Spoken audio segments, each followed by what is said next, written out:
No matter how hard you try, you cannot shallow the club out.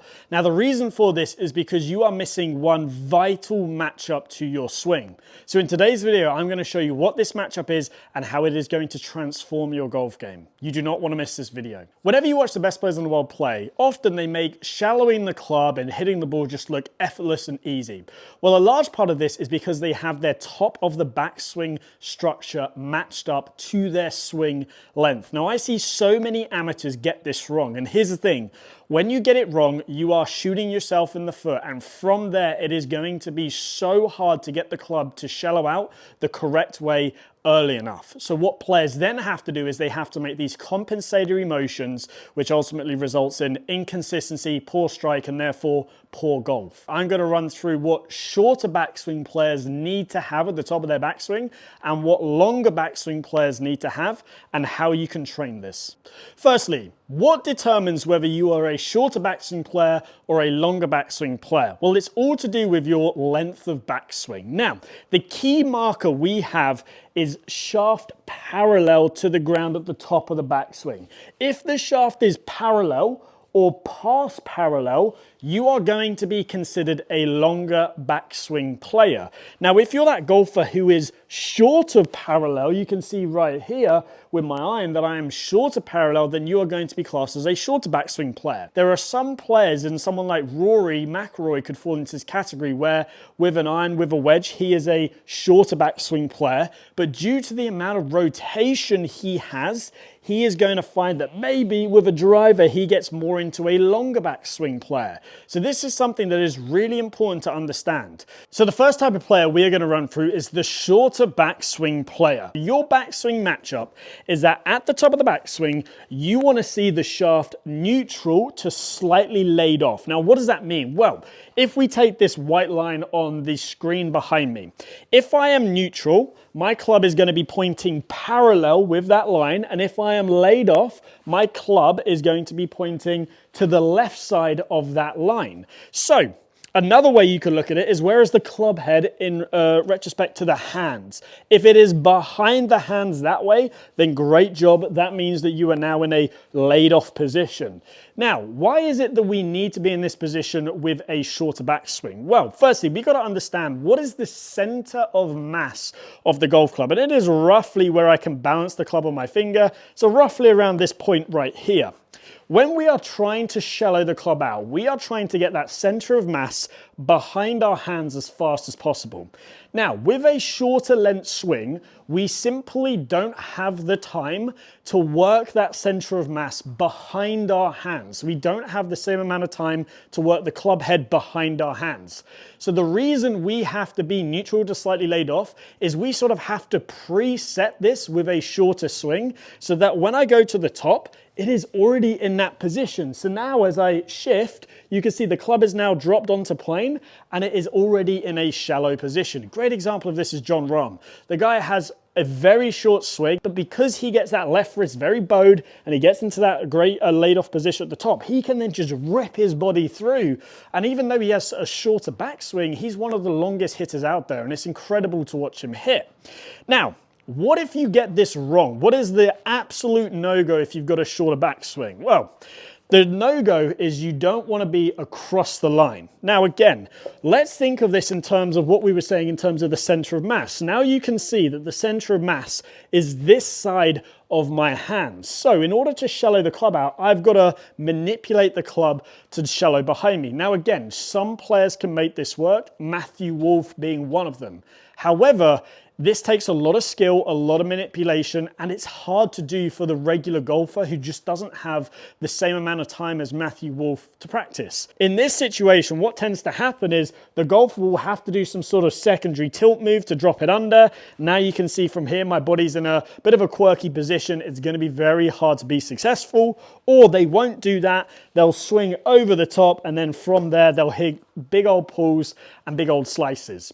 So if you are that shorter backswing backswing player, then you want to be feeling like at the top of the backswing, the center of mass, the club head, is behind your hands in that direction. Why? Because as soon as you sit into your left side and shift, you are going to be able to shallow that club out like that, and everything then is going to fall into place a lot easier. So what if you are that longer backswing player, like a John Daly, like a Freddie Couples, you get to the top and that club is well past parallel? Well, your matchups are going to be different. So again, if we reference the center of mass, remember the center of mass is where I can balance the club on my finger, it's the center point of the club.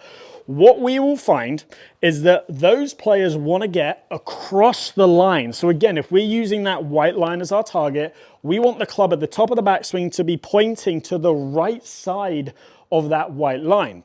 Now, the reason for this is when they get into this long across the line position, as they then pull down on the handle, start to shift, they're then able to get that center of mass to work behind them.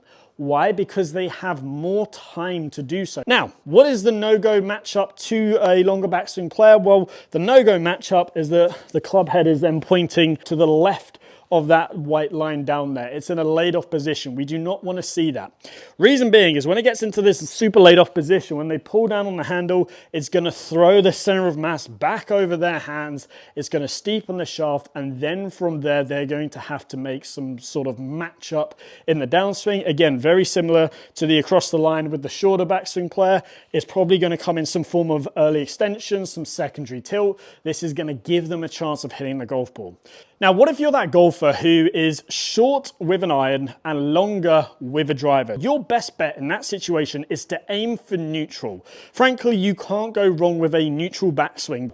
For those players, you are just trying to get the club head, the center of mass, very much in line with the hands at the top. It just makes life a lot easier.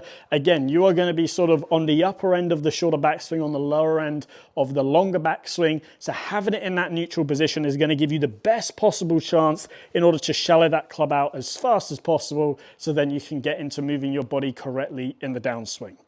So the first drill that we're going to go through is called the alignment stick drill. Now, as we go through these training processes, I would always say have some sort of feedback system. Now, that can come in the form of a mirror. It can come in the form of somebody just watching your swing and telling you if you're in the right spot, or it can come in the form of a camera of some sort. But it's really, really important that we have this feedback system. Now, these drills are designed to help you be able to do this without the feedback system, but the feedback system just helps you learn it way faster. So what you are going to do is grab this alignment stick and you are going to place it down the lead side of the club. Then from there, take your grip. Now, again, don't necessarily hit shots doing this, because with that being there, it can make the grip a little bit awkward. It can also whack you in the side on the way through, and I don't want any bruised ribs. So what you're going to do is once that's in that position, you're going to set up to your golf ball. Now, if you are a shorter backswing player, we obviously want to be seeing you in a laid off position at the top of the backswing. Now, what does that look like? Well, right there, you can see this alignment stick. If I draw a line straight back from my foot, you can see that this alignment stick is pointing in front of that line. And again, that is a great cue if you are a shorter backswing player. You want to be doing some drills where you go to the top and you go, okay, that's pointing in front of me.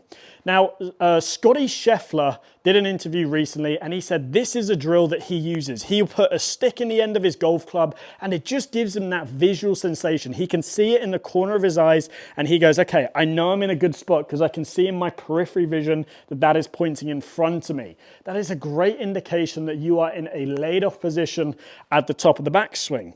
Now, if you are a shorter backswing player and you go to the top and you cannot see that alignment stick because it is pointing behind you, you know you're in the wrong position. So you need to start slow the swing down, get in front of a mirror and just learn what it feels like. You're going to feel a little bit more forearm rotation. The elbows are going to be in a different position.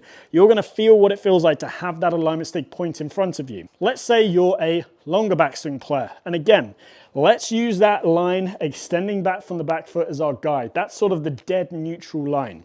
You obviously want to be across the line at the top if you're a longer backswing player. So you want to be seeing that alignment stick point behind the line at the top of the backswing. Again, it's going to give you great visual feedback. It's going to allow you to know that you're in the right spot. If you're a longer backswing player and you see that point in front of you, you know there should be alarm bells going. I'm not in the right position. We need to fix it. So again, you can now train it, go slow, use a feedback mechanism. And again, this is gonna help you start to get into a much better top of the backswing position. What if you're that golfer, like we were saying, there is always that golfer that's short with the irons, longer with the driver? Well, in that position, again, that line is extending out from my right foot. I want you to try and get this pointing down that line as much as you can, as often as you can. With the irons, it might be a hair in front of the line. With the driver, it might be a hair behind the line, but that white line extending all the way back from my foot is going to be a great visual reference for you if you are that player. So the next progression up that we're gonna do is grab a tee and pop it in the end of the grip. Now again, this is gonna follow exactly the same principle as we were doing with the alignment stick drill, but this time we're gonna be able to swing it without obviously being hit in the side with the alignment stick. So what I want you to do is set up to the golf ball. And again, the same rules apply. We've got that line extending all the way back from the right foot, and we are going to try and get the tee pointing either side of it depending on our backswing length and our matchup. So if you are a shorter backswing player, you are trying to get that pointing more in front of the line. Again, it can either be on the line or in front of it. If you are a longer backswing player, so your swing gets a lot longer, we want to be seeing it behind you or closer to the line. We just don't want to be seeing it in front of the line. And again, it's the same matchup, same key. The great thing is I find players, when they pop this in the end of the grip, it just heightens their awareness. Let me give it a go for you. Now, I am a shorter backswing player. My issue is I get across the line at the top, and it does hurt my game quite a bit when I get it wrong. So I work quite a bit on getting it into more of a laid off position. See if I can achieve it, and let's see what happens in terms of ball flight.